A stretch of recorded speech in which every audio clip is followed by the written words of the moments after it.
Afternoon, everybody. Welcome to the Based Mother Show. I'm Elena Barbera. Gotta tell you, I am fighting mad today. I have absolutely had it with the violence brought onto the American people by the Democrat Party, from transgenderism to illegal immigration, rampant crime. Like it or not, they've still got us playing defense, and we have to get better at playing offense. And one way to do that is to elect legislators that have the stomach to put up an unrelenting fight. I am on a mission to find those people and present them to you.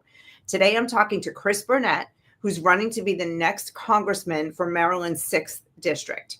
For 24 years, he served with the United States Marines as a soldier and a legal advisor, helping to shape policy at the Pentagon and advising military leadership.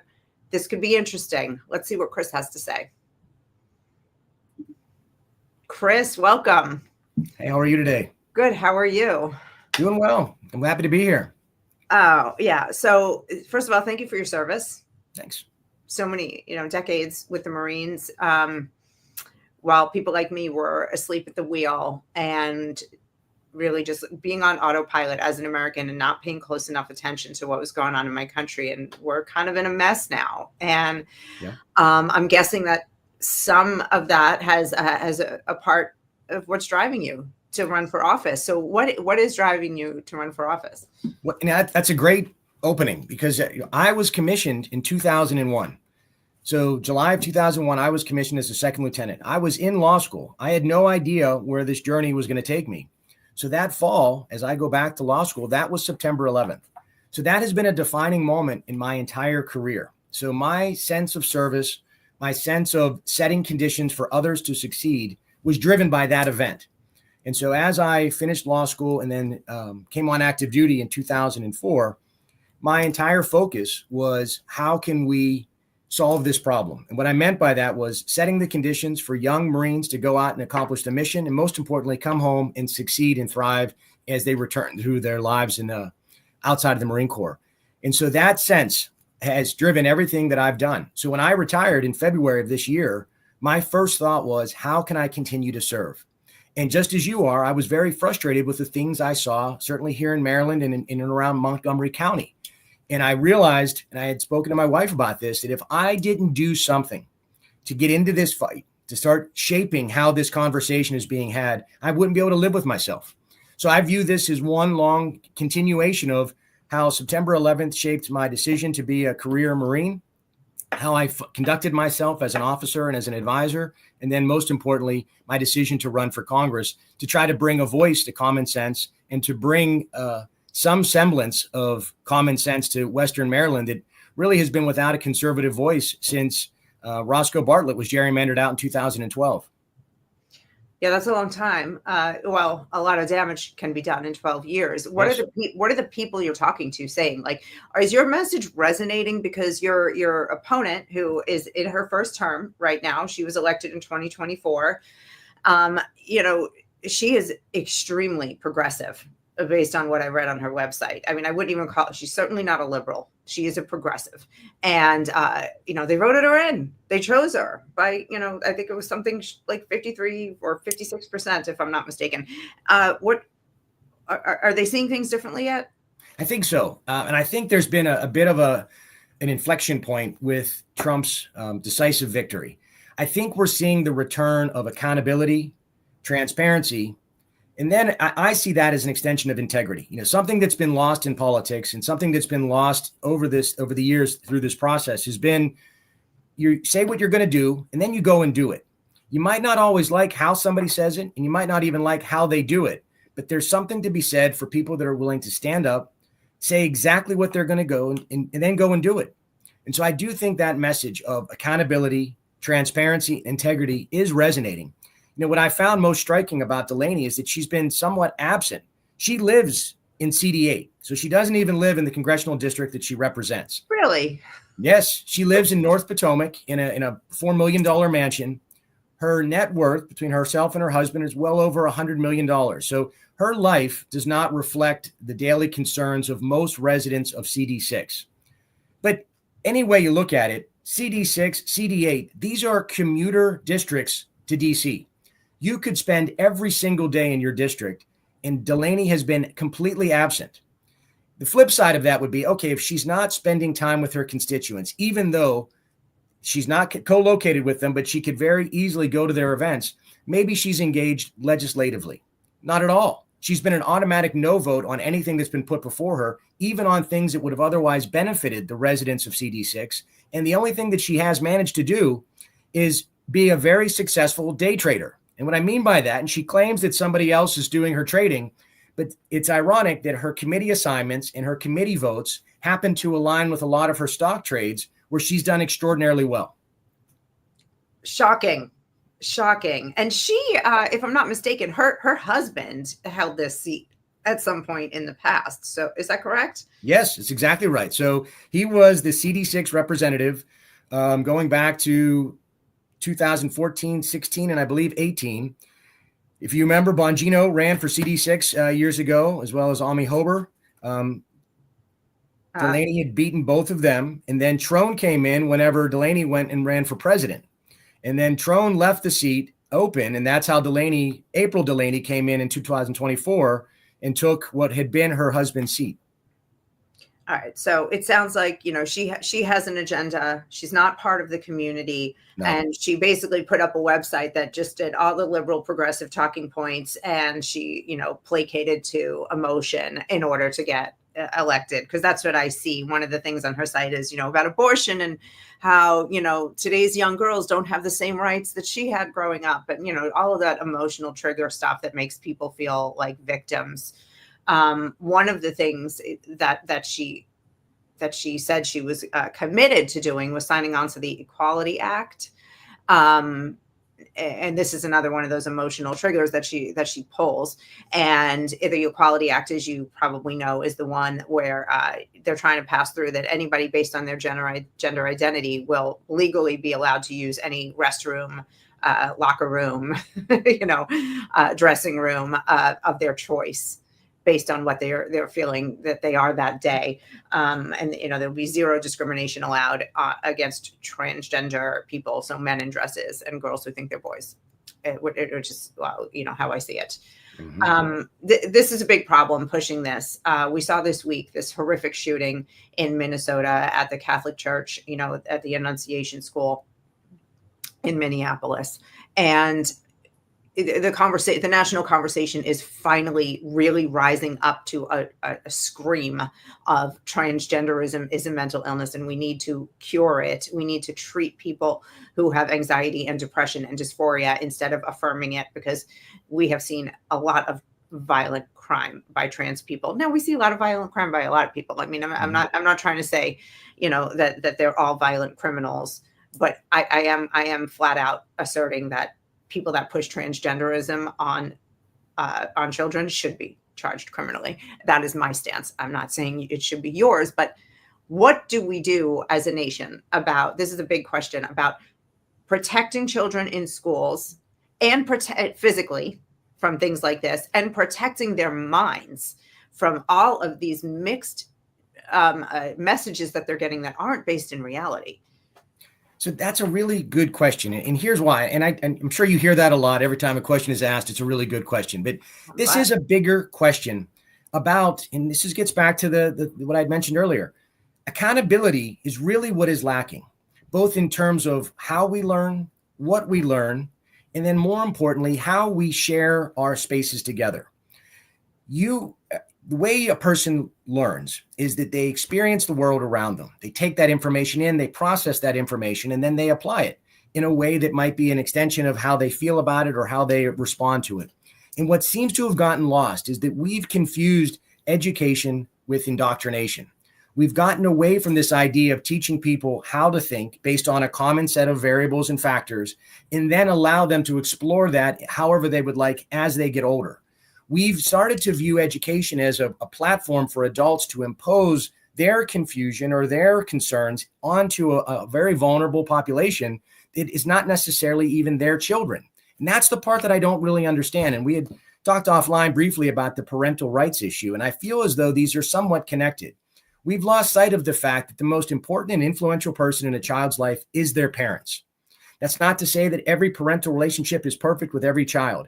But anytime you stand in the way of a child's relationship with their parents, whether it's having schools allowing them to use whatever pronouns they want at school and to transition at school and not tell their parents, whether it's pushing LGBTQ plus material in a school and not allowing parents to opt out of that, or it's this level of, we're going to require everybody to bend to this one person's narrative. That's not equality.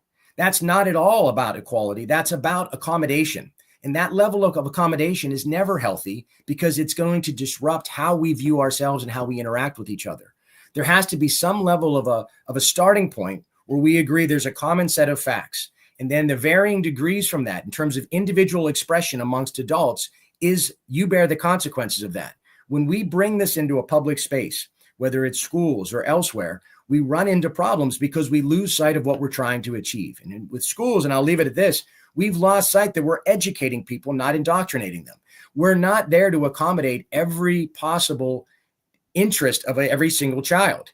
You're creating a baseline of knowledge so that they can move through their youth having some benefit of learning objective facts and then may have a chance to apply that in their life later.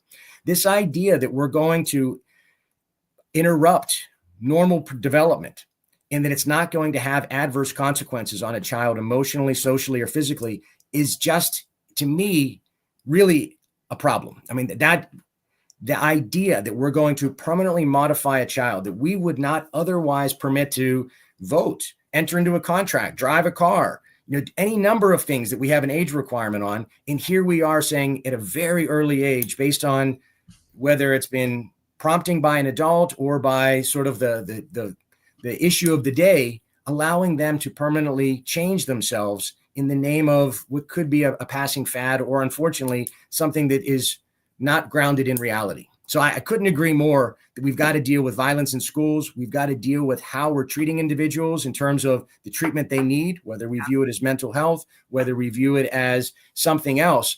The problem that we have right now is there's not any accountability in terms of teachers, in terms of public spaces, and then most importantly, teaching people about the framework in which we all operate together, and then from there make decisions about how we want to conduct our individual lives.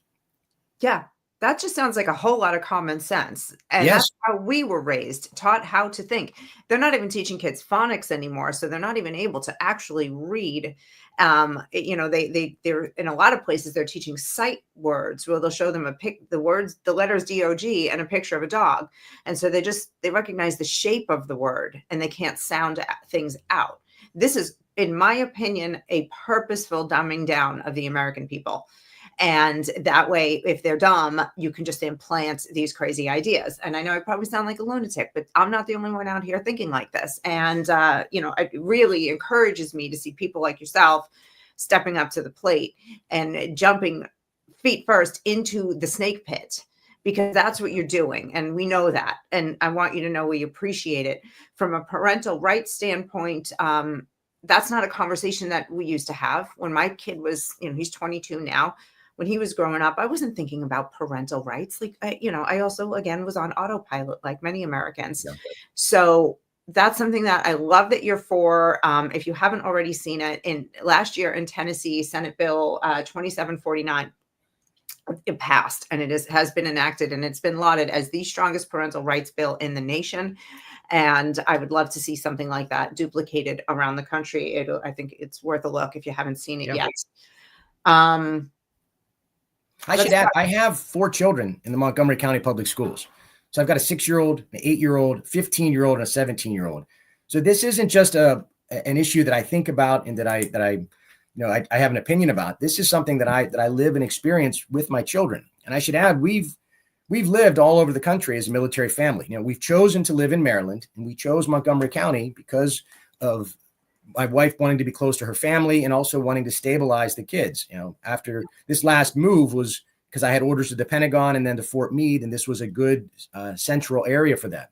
So we didn't want to move them again, but we've been living these issues since we've arrived. And it was shocking to see the difference between Florida, living in California, living in Hawaii, living in Virginia, and then coming here and seeing just how crazy things can get. Whenever you have a supermajority, in this case, the supermajority of Democrats, you see this runaway progressivism.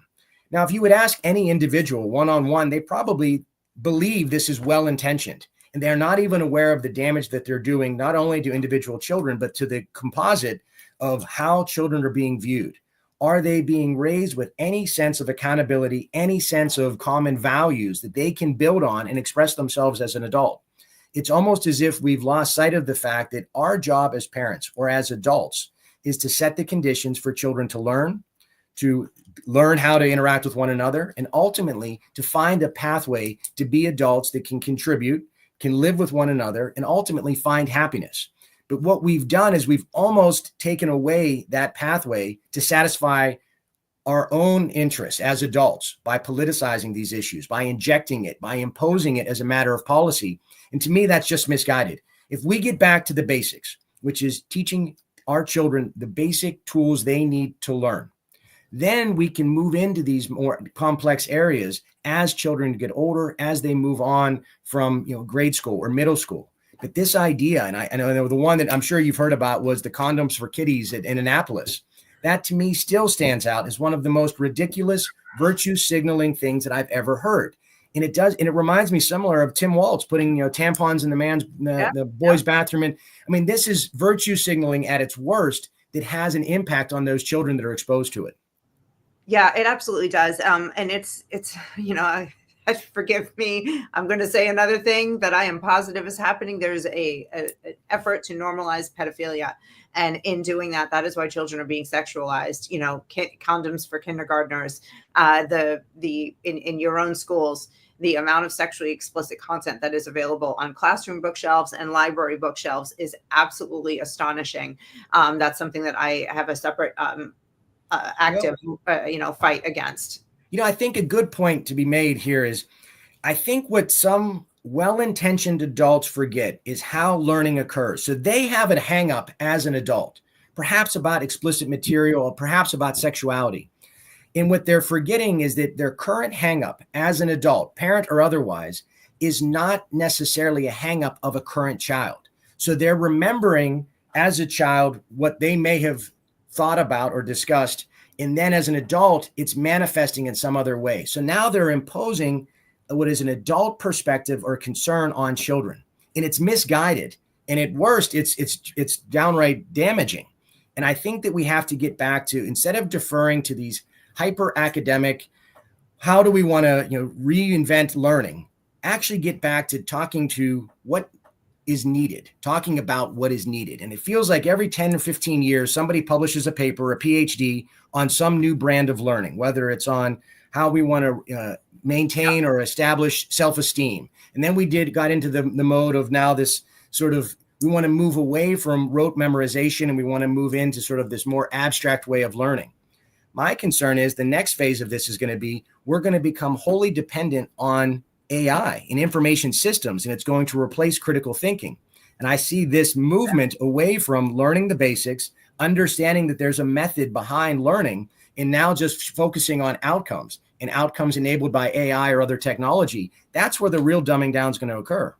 Yes. And from an education perspective, there's going to be an even deeper divide between the haves and the have-nots. There were going to be parents who pull their kids out and homeschool or send them to schools where they're actually learning how to read, write, and think. And then everyone else who's going to be stuck in the system and is not going to have a shot. I do want to, two things. I'd like to first just respectfully disagree with you that people are well-intentioned. If I read to you from some of the books, that there is absolutely no arguing a benefit to a child on some of the books and the vulgarity that I see in our schools. But I'm going to spare you that right now because, I need permission from your wife to read you that stuff. That's how bad it is. Mm-hmm. I want to move on, though, to another group of children, 5 children who famously lost their mother 2 years ago this month when Rachel Marin was killed in your state. She was raped and murdered by an illegal alien from El Salvador. I want to hear your thoughts on Maryland's sanctuary status, because even if it's not official, it is a de facto sanctuary state, and what in your status on America and our border crisis, which, the border crisis seems to be somewhat solved, but we're still reeling from what happened to us here. No, I start with accountability. as a lawyer and as a Marine Corps officer, you start with accountability. And that means you enforce the laws that are on the books. This idea that we can somehow thumb our nose at laws that have been passed, that we're going to somehow ignore enforcement, whether it's how we secure the border, how we process asylum requests, how we go about conducting law enforcement activities inside of a city, county, or a state, to me is absurd. Like, that's a non-starter. How can we be a nation of laws and one that is supposed to be the light on the hill, the beacon of hope, that we are a society that is built on the rule of law, and then just choose to arbitrarily not enforce them? The fact that we were gaslighted to the point of being told that the border was secure while millions of people were pouring across. And then it begs the question of, okay, why did they feel the need to, one, lie to the American public so blatantly? And then you have to then start to ask yourself, was this in at all an effort to be accommodating, or was this an effort to tip the scales in terms of how we view the census? Were we going to flood the country with individuals that are going to change the numbers on the ground? When you start looking at 8 or 10 million people, you're now talking about 12 to 15 congressional seats. So this wasn't just hey, we're being nice, we're letting people in, we're going to try to create some kind of a means of low-end labor. First of all, that was one of the most ridiculous things I've ever heard, that we've got such a broken labor pool that we have to rely on people that are outside of any of the protections we have for American workers. When I heard people saying things, and it was disheartening, who's going to pick your food? Who's going to empty your garbage? Who's going to clean your house? That was one of the most demeaning explanations I've ever heard for an open policy. Yeah. So not only did it fly in the face of the rule of law, it was downright dehumanizing of these people that deserve fair wages, that they deserve to have the protections of all the labor laws that are in place, which means they have to be here in a legal status. And this idea that we were going to subvert all of this in the name of either creating congressional districts or just causing chaos is really, I don't quite know how to describe it other than to say that they have lost more trust on the left than I think people realize, because you can't possibly reconcile what they did with what's happening now. So to your other question, how I feel about Maryland being a sanctuary state and certain counties being sanctuary counties, to me, that shouldn't exist. This idea that you can make state law that flies in the face of federal law enforcement and something as fundamental about border security and immigration is nonsensical. It's a non-starter. And then it asks the question is, why would you do that? And I think, again, you do this in the name of trying to make an emotional argument of, like, we're trying to keep families together. We're trying to do the right thing to these vulnerable populations, when in fact, all you're doing is just putting people into squalor. You're not giving them the opportunities or creating the opportunities that are needed in a state like Maryland that's overtaxed, overregulated, and not on the positive end of production.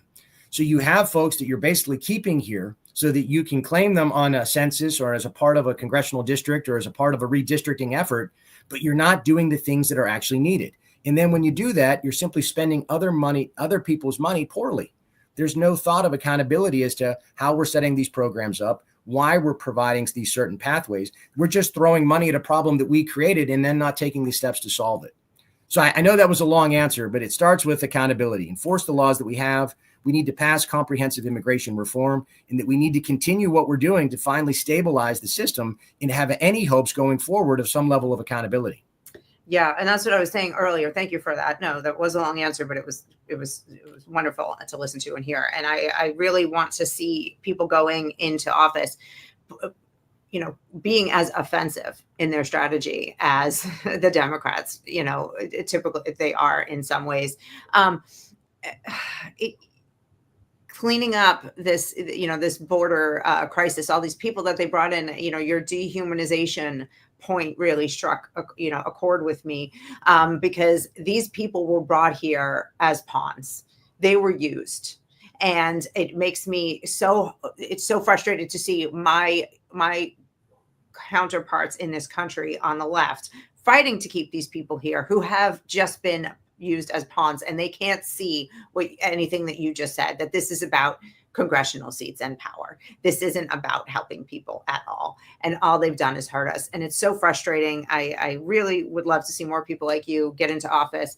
You know, your opponent on her website calls people like me, and I quote, MAGA extremists. You know, she still has that up on her website, and they're still calling us names like that.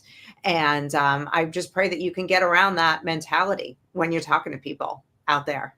Well, I should add one other thing on immigration. My wife came here as a political asylee. So this isn't another arbitrary concept. You know, I have 4 kids in Montgomery Public Schools. My wife came here as a political asylee. She became a naturalized U.S. citizen. So when I say this isn't me taking a position in opposition to this process. I'm saying conduct the process properly. There is a way to come in. There's a way to determine political asylee status and that enforce those rules and enforce those laws. And if we do that, we at least can stabilize the system. And then as for the name calling, I mean, I hate to say it, that's sort of their bread and butter. If we can eliminate somebody from the table by calling them a name, then we don't have to address the substance of their argument. It's a really underhanded way of dismissing a point of view without having to address it. To me, it's the very essence of being a coward. If we're going to disagree, then let's have a conversation and disagree. But don't call me or someone else a name so that you can then write me off as irrelevant. That is by far the weakest way to win an argument. They would claim it's the strongest way because they're claiming some arbitrary moral high ground that doesn't exist whenever you actually look at the policies they've implemented. So I would ask that they put aside the names, have a substantive discussion, and let our ideas or policies compete for American voters. Good luck with that. Yeah. I believe that. I have to believe that. I mean, I want to bring that level of integrity, transparency, and accountability to Congress because I think that's what's lacking. Those simple concepts that drive every single Marine that I knew and every single service member that I've known over the last 22 years. Those basic concepts allow people to thrive. They can make decisions. They can effectuate a mission. They can move in the direction that they want to move in. And I feel like we've lost sight of that we've reduced people to voting blocks and we've forgotten that they have a say in this and they have not had as much of a say as they would like, given the gerrymandering that's going on and being threatened again in Maryland. Yeah, you just hit the nail on the head. We out here, and you're out here too, you're one of us, feel completely unrepresented. Yeah. We are everything that goes on in Washington and City Hall is about power and money and not about the people. And there are some talking points that come out to make it sound like it's about the people, but it's not. And that's how we feel. And, there are some rays of light in that system, people who we have grown to trust and who are very visibly fighting for us. Like, we see that from the White House, even if we don't agree with everything that comes out. So You're right. And again, I just hope this message resonates with your voters. And, we only have like a minute left, but I didn't get to money and the cost of living and budgets. And if you grab this seat, how can you help the people of your district to just have a better life and a shot at financial freedom? I'll give it the 30-second version. Anything to reduce taxes, to reduce regulations and create opportunities, I will support.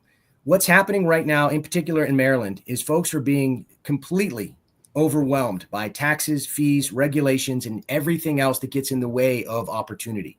Whether you want to start a small business or you want to take care of your family, you've got families like mine that are having to count every single penny, every single dollar because of the way Maryland and the way they've set up this sort of process of whether it's additional fees for registering your vehicle, the emissions on your vehicle, a hunting license, a fishing license, your property tax, you name it. You get nickel and dimed in a way that no one can get out in front of this. So the short answer is anything to reduce that burden is what I will support. Great. All right. Well, thank you. And I look forward to watching your race. We've got, 12, 13, 14 months until election day. Yep. I'm going to be keeping a close eye on you. Please come back and talk anytime. And if you have any big news that you want to get out to the people, just have your team reach out anytime and I'll do what I can. My Instagram channel is a good place for me to put out short spurts of information where it gets more attention. So I'm on your team. Thank you very much for coming today. And where can people find out more about you? Website, BurnettForCongress.com. BurnettForCongress.com. That's 2 T's. That's right. All right. Nice. So great to have you. Thanks for coming in. Thank you.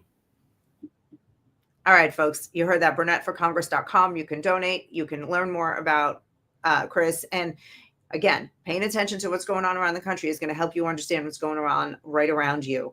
And if you're watching this on YouTube or Rumble, that link to find out more about Chris Burnett is in the description. Thank you for coming today. Like this video, drop a sub, share it, help get the word out. And God bless you, and God bless America.